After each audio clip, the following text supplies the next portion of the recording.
So for anyone who hasn't been able to make it today, we will put this on the BACFI website, so it's available to watch in your own time. So of course that means if you don't want to have your video on, please turn it off. So that you're not showing on the recording, but we should just have the slides on anyway. For anyone who doesn't know, I'm Rebecca Dix. I'm the Vice Chair of BACFI Committee. I've been on the committee for a while now. I'm an employed barrister at the Serious Fraud Office at the moment. So I used to be at Chambers for about 10 years in the criminal bar, and I moved over to private practice in a law firm, and then more recently in the Serious Fraud Office in General Counsel's office. This session that we have tonight is a 45-minute session, and we have our guest speakers, Susie and Dominic, who will take the lead on this. And we've also got Shameen here, who's also from the committee on BACFI, and will chair on the actual panel. So I'm just coming here as an introduction to all of this. And me personally, I'm very interested to see this topic, because I have just signed up to be a governor at the school. So I'm very much keen to hear everything I can glean from this presentation. So I'll let everybody else introduce themselves as we go along. And for now, I'll introduce, pass over to Susie. Thank you. We're going to kick off with Dom. So Susie's going to pass to me. Thank you ever so much for inviting us and that introduction, Rebecca. We are a online platform that helps schools recruit highly skilled school governors. We're funded by the Department for Education, and we've been running since 2016-17 and placed 6,400 plus governors in English schools. So that's who we are. Why is governance so important in English schools in particular? Well, according to the OECD and their annual report into education across the most developed economies, the UK is actually 5th in the world in terms of the percentage of its GDP it invests in education. I think we're behind Norway, Chile, Israel and New Zealand. So that's billions of taxpayers' money going into our schools. We probably have the head teachers with the most freedoms in the world in terms of running those schools devolved of local political control. And we have the largest ratio in the world between the average head teacher pay and the average teacher pay. So highly paid leaders, lots of money, billions of pounds going into our schools, high freedoms and autonomy. That could be a recipe for really high standards, innovation, a school-led system, but without a really large dollop of strong financial and governance oversight, it can sometimes run into problems. So that's why we have such strong governance in the English school system. And we have 250,000 governors and trustees overseeing that. Our own research shows that over the last decade, the role of governor and trustee is much clearer than it's ever been. And there is more support and training available for governors than ever before. I'm going to hand over to Susie, who's going to talk about the role. Brilliant, thank you. These 3 points are probably fairly similar if you're already a charity trustee or a non-exec director in a business organisation.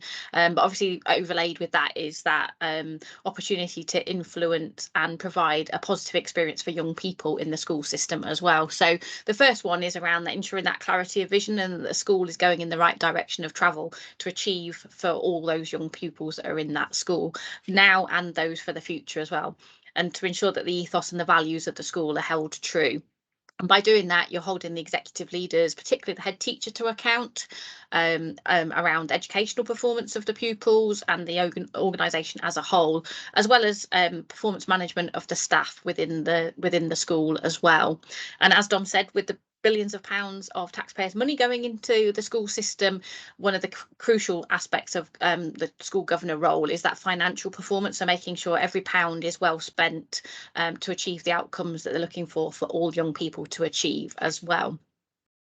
So in terms of what does actually being a governor mean in terms of the time commitment and what does it look like, what we usually say is in your first term as a governor, which is usually 4 years, you would expect to do between 5 and 8 hours a month, usually in the evenings when the meetings take place. So in most schools there's probably a meeting every half term, so you would attend 6 full governing board meetings in a year, and with the advent of virtual meetings, many of these governing board meetings have either moved to being hybrid, virtual or face-to-face. meetings. And obviously there's an expectation that you would read the board papers that you received before the meetings, usually about a week in advance, so you can prepare yourself around the decisions that you're being asked to make, and also the questions that you want to ask to make sure that those decisions are the right ones for the school.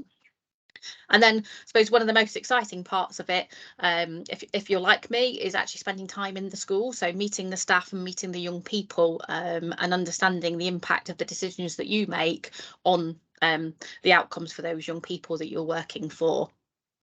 And then as you sort of get more comfortable in the role of governor, your confidence grows, and perhaps you've got some capacity. There's other opportunities to take on further roles. So you might be involved in recruitment of the head teacher, might be asked to sit on an exclusion panel when they're discussing support to put in place for a student and the parents when a young person is excluded from school. Head teacher performance review is all happening at the moment in most schools this term, and governors play a key role in that. And then depending on your interests and expertise, you might also then be asked to sit on some of the subcommittees, so finance, premises management, safeguarding. And then should you wish to, you might be approached to be the vice chair or the chair of any of those committees or the full governing board. So back in 2020, DfE conducted some research, and our own research shows that there are some specific skills that governing boards are particularly seeking from those professionals that they have co-opted onto their governing boards. And as you can see, legal is one of those top skills that was brought out by the governing boards, along with finance, and also having that ability to analyse both data and the reports that you're getting, thinking about project and change management. So all potentially skills that you have up your sleeve that would really add value to a governing board. But most important is your motivation, your passion and your commitment to do the role, alongside your lived experiences. So what can you bring besides your professional experiences to that table, and we know that you will be snapped up very quickly if you do decide to sign up to be a governor with everything that you bring to the table. Great. And just to reiterate something Susie said, that it's a very strategic role, so it's kind of eyes on but hands off. You won't be being asked to do any legal work necessarily. That schools have their own lawyers. There's plenty of lawyers serving schools at the moment, but just to have that bring that skill set and that experience, I think is really helpful for them. But the other areas you'll be supporting and challenging schools in are similar to things that organisations and businesses and professions have been dealing with over the last 2 years anyway. So the top four there, the issue of sector change. So a lot of primary schools and single academy trusts are making that decision potentially to move into academy trusts. So how do you support and challenge the school to make that move potentially? Dealing with ever more finite budgets and doing more with less, and how do you make the best investment decisions? Recruiting and retaining the best people, and COVID and catch up, how you're adjusting and supporting pupils and staff after that period and helping pupils catch up. So all four of those you will bring experience from, having had to deal with those over the last 2 years certainly. But governance gives you the opportunity really to look at shaping the next generation as well, and how you want to support that school with its vision to bring those young people on to achieve as best they can. So what's in it for you? We have interviewed, can you change the slide, Susie? Susie? Yeah, it's changed now. Great, thanks. So we know from surveys of people that were placed in schools, 95% are enjoying it and 97% would recommend it. We also know from independent surveys that people really value the strategic board level experience that they gain from being a governor. 3/4 felt that they were developing those skills and taking them back into their working role. And our own recent research called The Value of Volunteering that we launched with the Chartered Institute of Personnel Development showed that not just the benefits to schools of people supporting them as governors, but the personal skill development, particularly in communicating and influencing, the benefits to employers, gains in motivation and productivity, and gains in personal health and well-being from being connected to something wider than your everyday working or life role. We've got lots of case studies. We'll share the slides, but most of our volunteers, 3/4 of them, they are motivated chiefly by about giving back. So they've either had a really poor schooling experience and they want to be a governor on a strategic board to try and make that a better experience for others coming after them, or they've had a really good experience and they want to help others have a really good experience of school and to be well developed for life. So those are the benefits. We're also working really hard to diversify school governance. Those figures show that 6% of governors are currently from a Black, Asian or minority ethnic background. 4% of head teachers are from a diverse background, 9% of teachers, and you have to set that against now a school population that is 34% in secondary schools and 35% in primary schools from diverse backgrounds. And there's a real challenge there of those making decisions and implementing decisions versus those on the receiving end of those decisions. And that divergence is only getting larger and larger. So it's really important that boards recruit independent people from outside with independent skills to challenge them with a range of views and perspectives.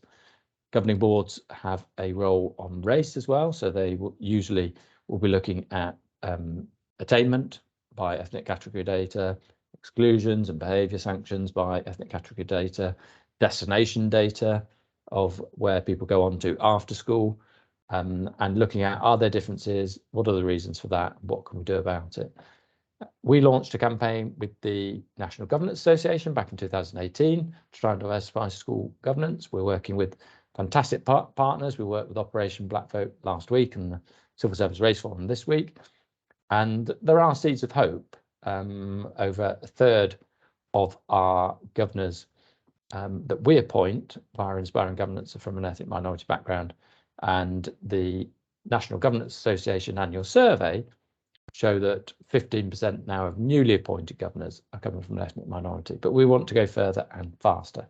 So that's the what is governance and why become a governor. Susie's going to talk a little bit about how to become a governor through Inspiring Governance now.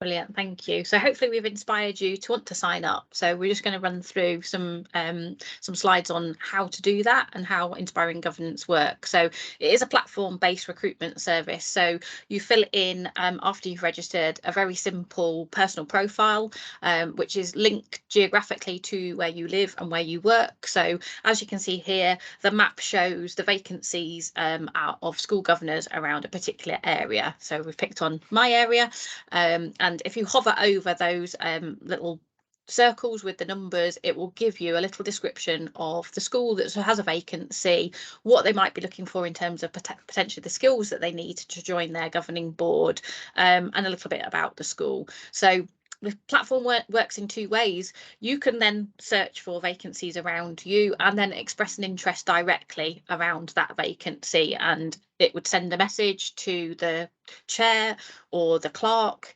of that school, and they would then make contact with you for a bit more of a follow-up and an informal discussion about the role.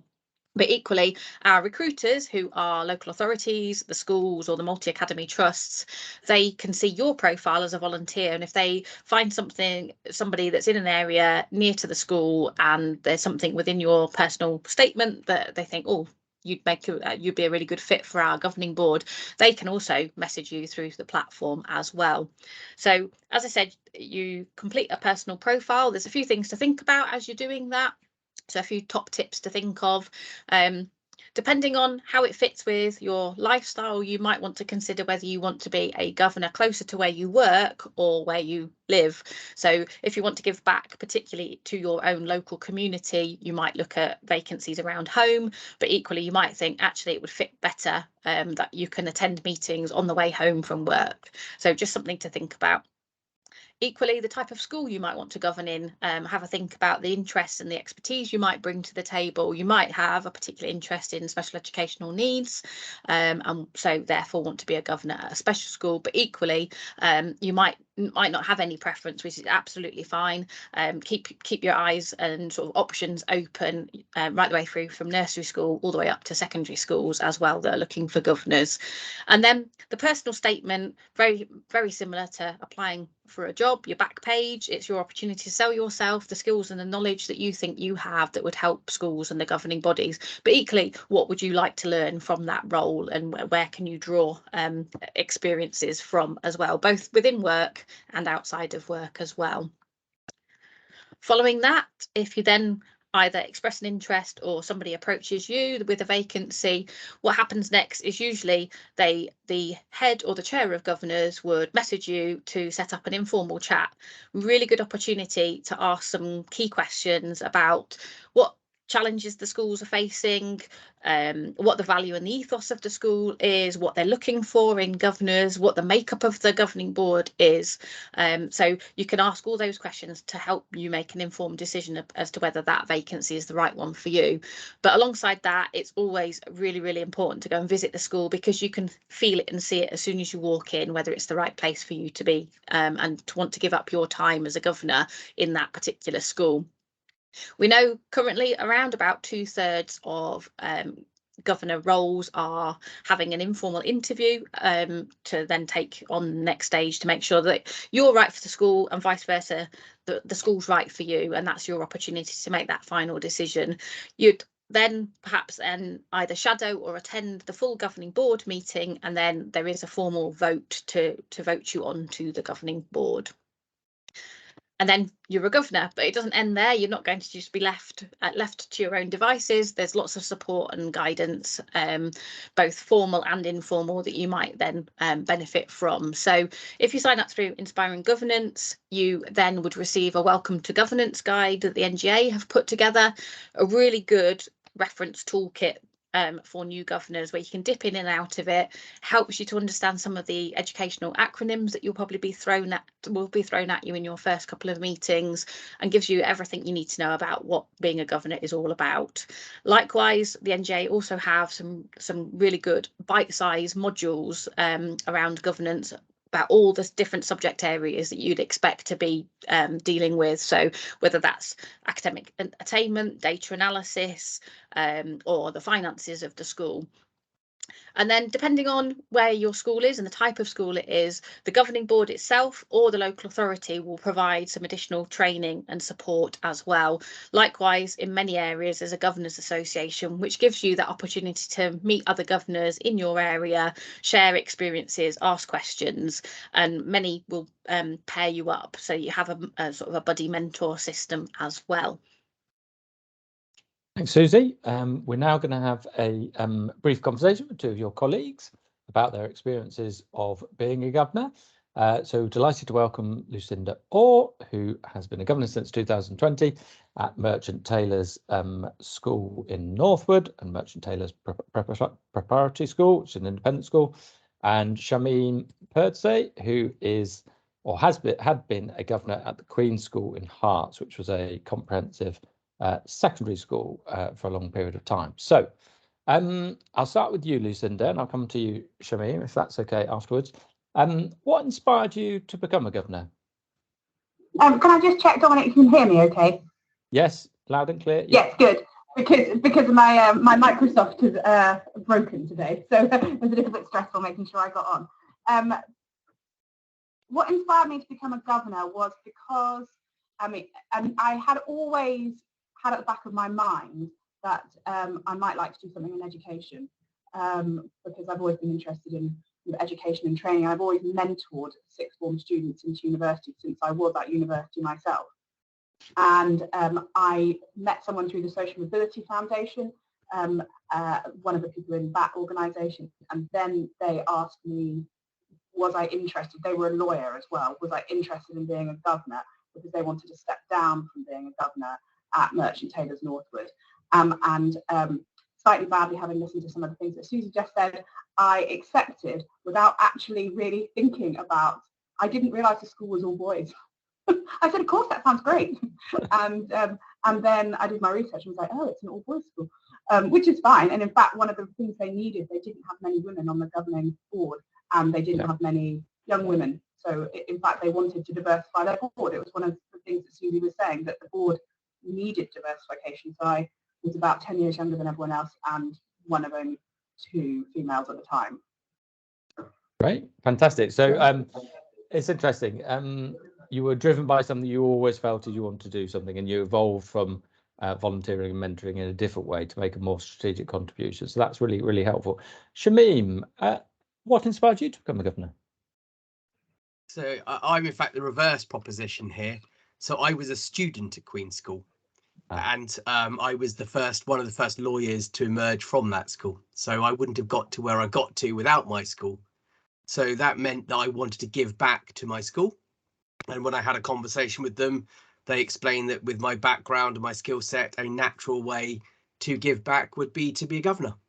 Brilliant. And that's therefore how I went in to become a governor at my school. Brilliant. Slightly different routes, but interesting routes. How did you kind of develop in the role in terms of, probably quite daunting at first, because we've talked about educational terminology, never easy. But how did you both develop into the role, become confident to challenge, take on extra bits and bobs of the governing role? Lucinda. Well, obviously the school was very keen to replace essentially a legal governor, and so initially, I mean, I am the only legal governor, the only one who's legally trained, and so there are issues that arise. So quite early on, I was kind of given a conduct panel for a teacher. Then we had issues with exclusion of a student, for example, and then there's also been issues with say personal injury. So but what I would say is that the training was excellent. They really did ensure that I went on all the courses I needed to go on before I could sit on these panels, that I fully understood the parameters of the role. Because initially I was like, how do I sit on a disciplinary panel? That's not the kind of law I do. Yeah. And actually, from a legal point of view, it's fascinating, because you will do educational law, you'll do some personal injury, you'll do employment law, you'll do. I've just marked up a planning application because they want to change use of one of the buildings. So you will really get to use all your legal skills. So I think that's why schools are so keen in particular to have lawyers on their governing bodies. Yeah, interesting. How did your journey from being a pupil to coming onto the governing board and to growing into that governing board, Shamim? So it's almost like I split the answer in two. It's actually quite interesting when I was a governor, how all of a sudden, from having a student-teacher relationship where the teachers now realise I am the governor, because we became an academy, so essentially I became their boss. So that was quite an interesting, just managing that change. But in terms of the other question you posed of how did I go into the role, well, I was very fortunate because I'm a Herts governor, and Herts had a wraparound training program where it explained how you become a governor and what you should look out for. And then because I already knew the school, that's a part of the battle, is knowing the entity. So it was then very much learning around the different processes, the MI packs, understanding the actual machinations at the strategic level, but already knowing when you get to the school, back then this was pre-COVID, already knowing which classroom to go into for your meeting, because I used to work there or study there, was very helpful. So all of that extra daunting element wasn't there because it was my old stomping ground. Yeah, great. And I would say I had the complete opposite, because I was made a governor during COVID. So my first kind of year of meetings were all online, and I couldn't even visit the school. And the first time I went to the school was for speech day. And I had studied the maps, but I still trying to find the speech day hall was quite daunting. And I had to ask, a child, and then they were like, oh, whose parent are you? And I'm like, I'm actually one of the governors. One of the what, miss? Right. Yeah. But brilliant. Okay, so say a little bit about you've began to talk about the skills that you've brought to role. It'd be good. I'll start with you, Shamim, this time, to talk about the skills that you feel you've brought to the role, but then also what you gained from the role. What do you feel you gained from the role to take back into your professional and personal life? So I think the thing to keep in mind is we occupy a strategic role, not an operational role. But what does that actually mean in simple English? What it means is you're a constructive friend.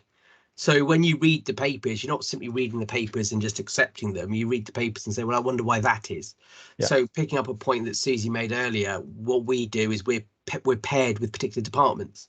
And that gives you the ability to triangulate with what's going on. So you speak to the staff, you speak to the students, you get a feel for the department. And then very quickly, when you start to read the papers, you can start to say, well, hang on a minute. You're not just listening to an SLT echo chamber. You can inject different experiences. Now, that's not to say that we are challenging in a destructive way, but it'll be, well, can you just explain this to me? Because this paper says X, this paper says Y. How do we get here? And then the other thing that you do, because one of the elements to being a governor is you have a lot of parent governors as well as staff governors. One could argue that they have an inherent interest within the school, and they'll make decisions that one could describe are more short term or medium term. But when you're completely independent of the school, because you're an external governor, you can take a bit more of a long term view. So, for example, you might make a strategic decision about Wi-Fi or computers or laptops that's going to last much longer than the current cohort of students and teachers and parents. And so you can then say, well, when you come to discuss the options, you can inject well, are these the only options, or are there other options that we can take that perhaps outlasts the current governing body? So those are the sorts of things. And we were very careful when we went, for example, to observe lessons. It's not saying that the teacher did a good lesson or a bad lesson. It was more that you could report back, this was how the lesson ran. And then it's a matter for the SLT with the actual head of departments to decide if that's how it should have run, because we're just not specialists in that area. So that's the sort of thing that we were doing. I would characterize it as constructive friend who just simply analyzes material and then just reflects it back and says, is this what I should have seen, or this is what I should have done? And so highly skilled lawyer, what did you gain from it in terms of the skills and the understanding and the development you got from doing the role? For me, because barrister by trade, it was furthering or just developing the ability to talk to different audiences. And picked up by Lucinda earlier, I've never been in an educational context other than being a student. But it's just, what did I develop? I just reapplied and redeveloped my skills to, for example, have conversations with students who instantly discover you're a governor and immediately are concerned that there's a governor in the room. And so it's just about tailoring those skills. And I've never had to do it, for example, to a 12-year-old.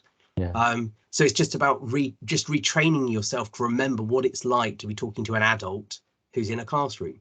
But in terms of, did I, like with all things in life, you improve and develop, but did I pick up any additional skills?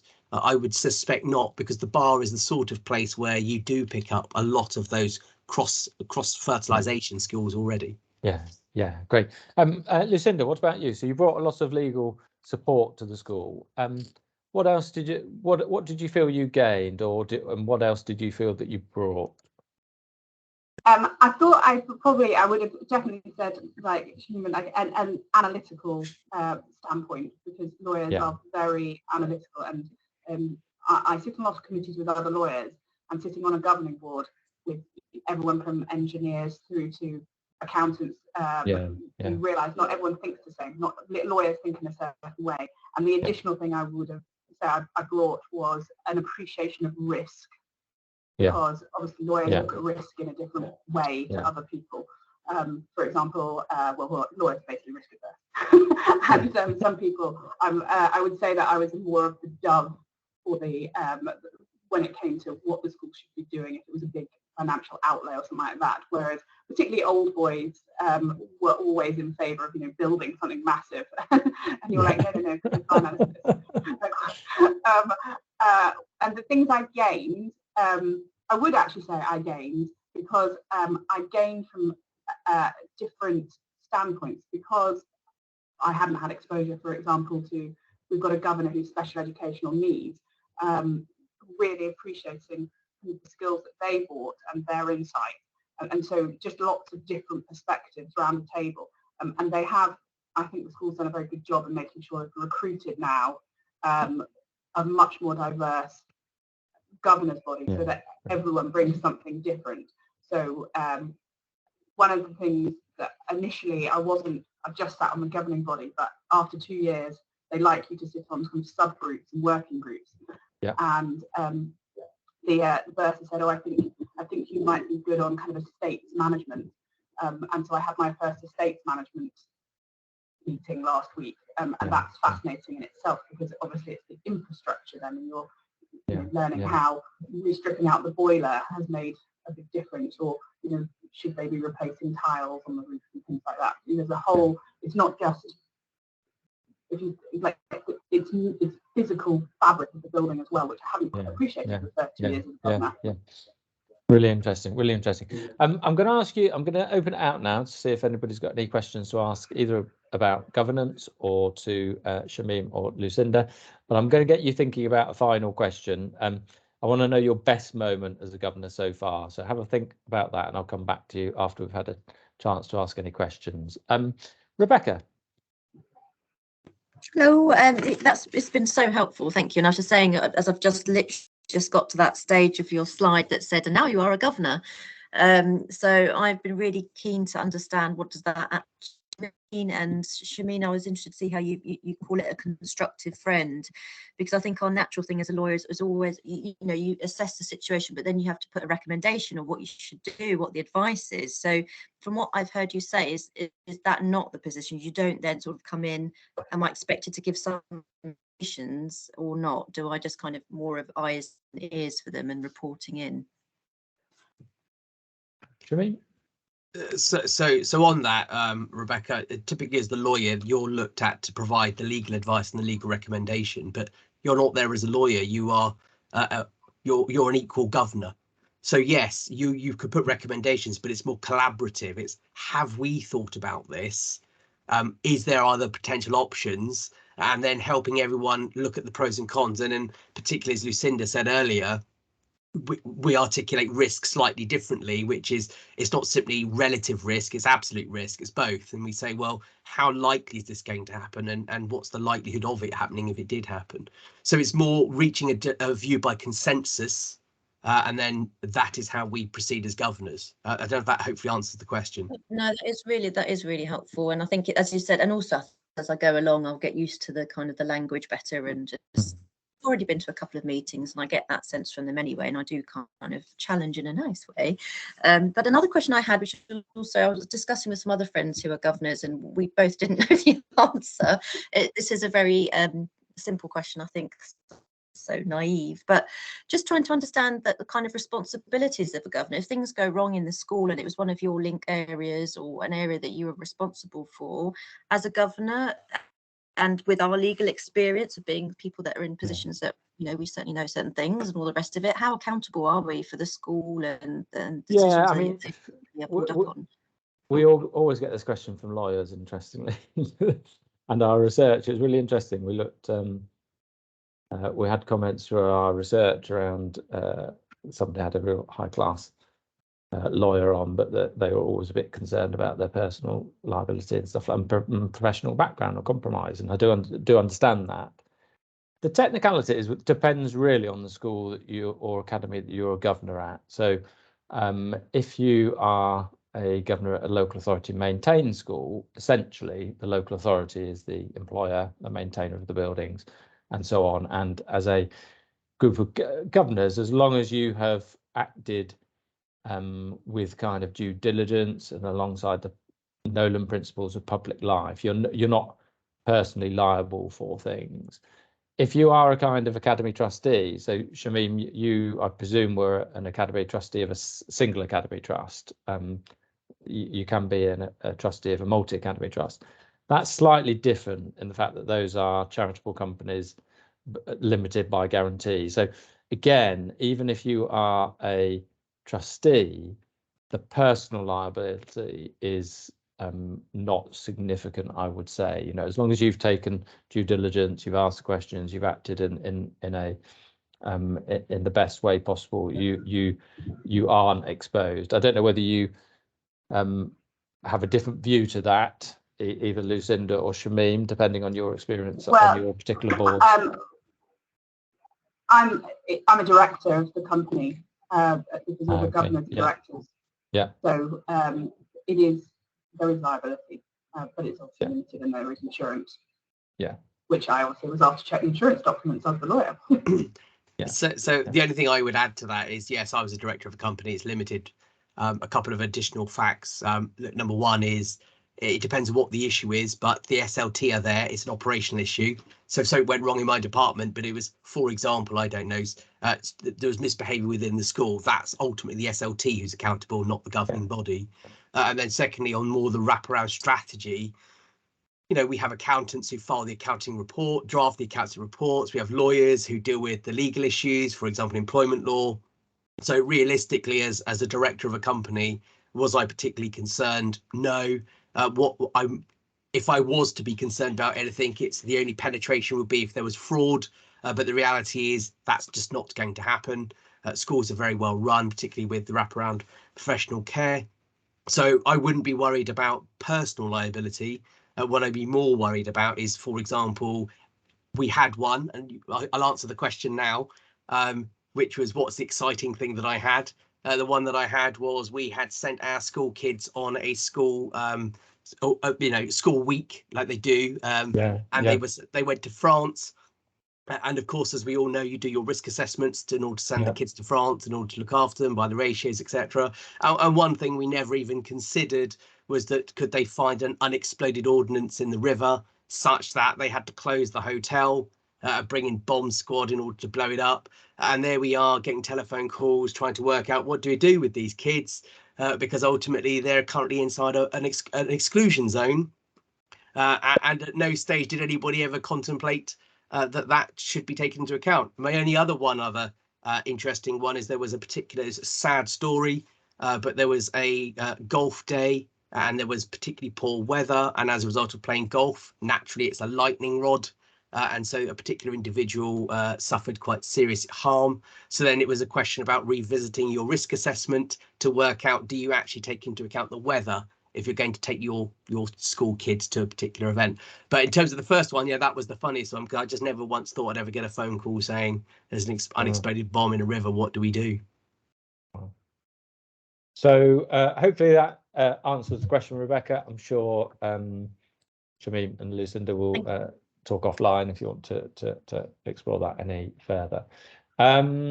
Lucinda, I'm going to come to you around your best moment on governance, and then Shamim, I'll come back to you. I'm assuming that the ordnance survey was the most comical part of governance, but possibly not the best. Lucinda. I would say I've had, it's the same best moment twice now, and I obviously am going to love it. It's the speech day each year with the children get their prizes, because it's just such a lovely event. Their parents are there, they're there. There's a it's all done in the hall. They just love it. They're so excited. They take their bow, you shake their hand, you feel like you're giving them an Oscar. And then there is lunch afterwards, and it's always great to chat to the parents, chat to the kids, because you do a lot with the senior leadership team, you do a lot with the teachers, but actually, apart from we have it once a year where we go into the classrooms, but you know, that's a lot more controlled. You're actually kind of there in the classroom with them and they're having a lesson. But I enjoy speech day the best because it's the culmination of lots of hard work, and it's just delightful to see so many proud parents and proud little boys. Wonderful. And Shamim? So my exploded audits was one of my best days because it takes you back to basics. But the other one is actually the sort of the opposite extreme of Lucinda's one, and that is my best days were always open days, where the primary school parents come around to look at the secondary school, and therefore the school is opened up. But the greatest ambassadors for the school were the school children, because you'd have a number of them either just in the car parks making teas and drinks and in the corridors, and you see all their work, and you see the parents interact with the current school cohort, and you can see the immense pride that they have in their own school and that the work that they do. And it makes it very easy when you're a performing CEO, like governors are at this stage, explaining and extolling the virtues of the school. But the reality is the school is sold by the school kids, and they are just immensely proud to be there to do it. So I always like those evenings because that's another opportunity to interact with the school children and to hear their views of the school, because they don't need to be there from 7 p.m. till 9 p.m. 2-3 nights a week. Yeah. They want to be there, and that's a very pleasing thing to see. Fantastic. Lucinda, Shameen, thank you for your candour. It's been a really great insight into your different respective governing roles, and I think it's given everyone a kind of flavour of what to expect. Hopefully, that's whetted people's appetite who aren't yet a governor. I know Susie's put in the chat her email address if you want it, and also a sign-up link to Inspiring Governance. So do sign up with us if you're interested. But if you have any extra questions, also ask us those, and feel free to do that. There we go, Rebecca. I know. Thank you very much. Well, I obviously, as you know, I personally enjoyed that because I've got a lot of information out there, and I think for everyone on BACFI as well, and our sort of employed barristers and members of BACFI will find this very useful, and it may well bring more people, you know, to the table to think about this. And obviously, we're showing here who part of our BACFI organisation are already have got the experience, so we should continue to keep that as a connection going forward. I think that would be really great. Thank you so much for your time. It's been a pleasure to meet you both. Lovely to see you again, Lucinda. And thank you to Sandra, who's always putting this together in the background. So thank you, Sandra, very much. And like you said, if there are any other questions, follow up afterwards. That would be great. Yeah. We're going Have to a good close the evening, session. everyone. Thank you so much. Thank you. Thank you. I hope those Bye, teaching everyone. classes go well, Shameen. Thank you, everyone. Take care. Bye. Bye. Bye.